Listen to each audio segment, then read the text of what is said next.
Kia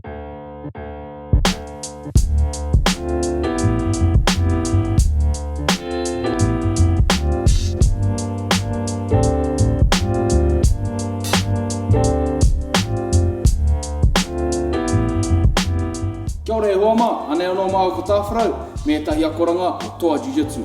I te rangi nei, kei te ako tātou, me pēhea te toki i tō hoariri ki te papa. Ko te ingoa tēnei momonekehanga, mautahi.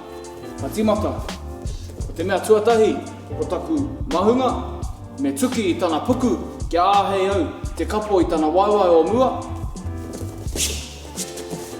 Ko aku waiwai, me taku ringa katau, e tā mau, i te waiwai o mua, ke kore aia e puta.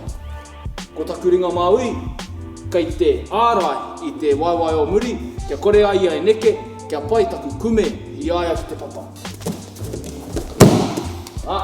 Kei raro ia e tutu ana. Ano.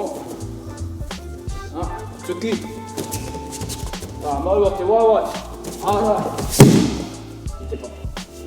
Nō reira e hoama, koira ngā akoranga o te rangi nei, kia kahata koutou whakaaratau i o koutou tokitanga.